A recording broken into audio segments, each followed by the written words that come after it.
It was just a code word for anti-white. The game is simple. Me a white rabbit, you a white rabbit. In your opinion, I'm a racist. You're just saying it because I'm white. In your opinion, I'm a racist. You're just saying it because I'm white. You just make your point and you move on. Again, you're not arguing. You're just making a point. It's an exercise in power. The more you do it, the better off it gets. Now, I know what some of you are saying.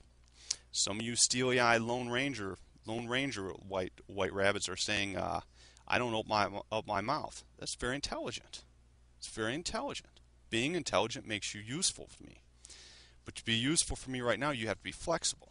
If you were flexible, you would say, well, I'll give that to someone else and see how that works and get the harmonics up in my area. It's designed right now for this time. It seems simple, but it's not. Over and over again, and there is no limits to what you can do with it. Just give it to someone else to use. You don't have to open up your mouth. On the other hand, if you're driving in your squad car and you say that over the radio, well, that's practical politics. Why? Because you're saying the truth. Now, if you say it over your radio at the right time and you end up getting to run the whole state police department, that's practical politics by any means necessary. And maybe you saw some of these elections down in Florida there. That young man from Stormfront, kind of a famous young man, Derek Black, got elected, and he got elected under conventional politics, but then he was denied the right to sit down. That's practical politics by any means necessary. It ain't nice. No, it ain't nice. You want nice, don't be born in a dark age, and if you want nice, get a dog, rabbit. But white rabbits aren't going to see nice, and you know what? You'll have plenty of white rabbits on your side that won't be nice. But that's the way the game is played. And we don't deal with terms like, we don't deal with steal, so we don't deal with terms like lone wolf. We deal with terms like undercover lover. We don't deal terms with like dealing steal or blowing something up. We deal in terms like blowing kisses, because we don't break the law. You don't have to break the law. That's the wonderful thing about practical politics. You can just use the rules against the rules to the fullest extent to achieve whatever objective you have. And our objective right now is just to get on board and to keep moving, and that'll be another track. I'll introduce you to the ethos of the White Rabbits, and that's Godzilla, the Green Goddess, and that'll be on the next track. This is an intro to the system you're in. The system basically in Greater Anglosphere, Red Hippopotamosphere, or some of you call it Judeosphere. The system is a second-generation communist system. First-generation communists designed it, so we will call it second-generation communists. Leon Trotsky, that great pink rabbit, he didn't like first-generation communism because it wasn't revolutionary enough.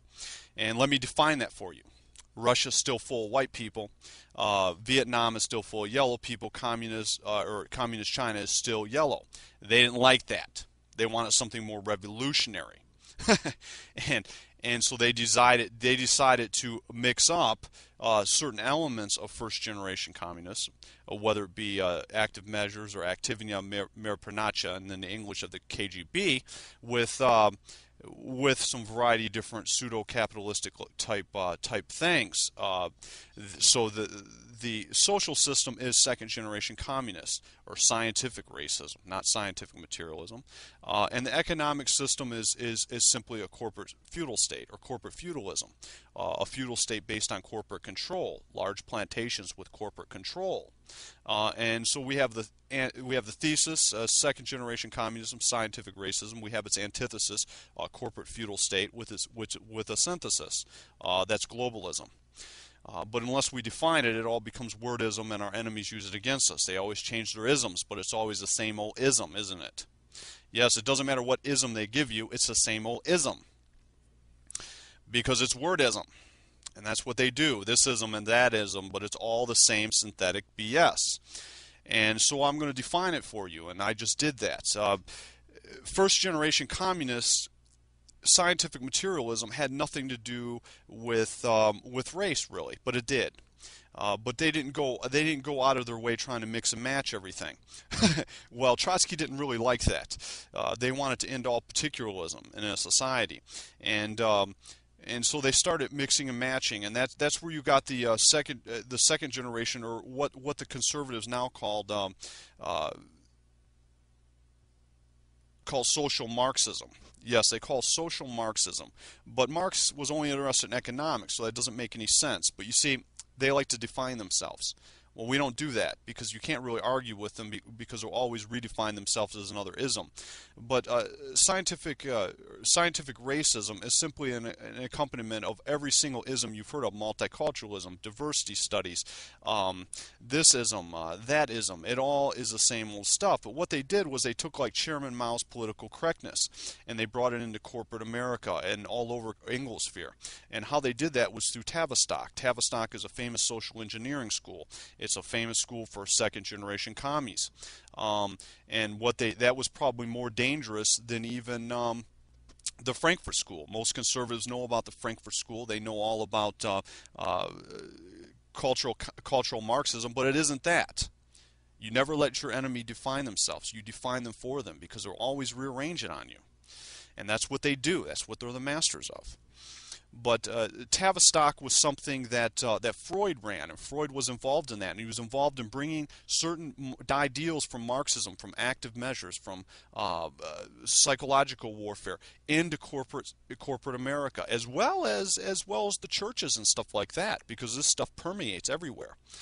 And they did this after World War II. They also, of course, you have the famous Frankfurt School, which designed a lot of the social engineering programs and everything else. But that is all second-generation communism or scientific racism.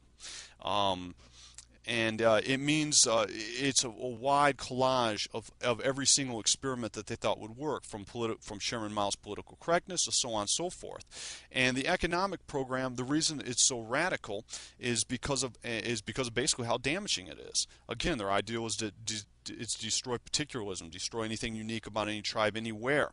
And they did this through a pseudo-capitalistic system, or a system that looks like capitalism on a shell simply because it has a stock exchange. What is not a free enterprise system? Maybe if you're in some parts of technology or some parts of financial services, there could be some free enterprise there. Yeah, it's a mixed bag, but it's a feudal state based on corporate control. And that's what they've done, and it went globalism, and everyone knows how damaging it was. Many people talk about it being damaging for white rabbits or for our race, but they have no idea how much damage is done all over the world. Every other tribe that you will talk to, if you really travel, whether it be in South America or the North American Indians, or even to some of the Chinese, many of the Chinese that live outside the city, they don't like it. It is very damaging. It's a very ruthless system, and it has done a lot of damage, but it's on its last legs. But that is an introduction to your system. It's important to define something if you're going to have any type of hope to discuss it in a formal way, or to even know where it comes from. But most conservatives call it a social Marxism. It is not. It's second-generation communism.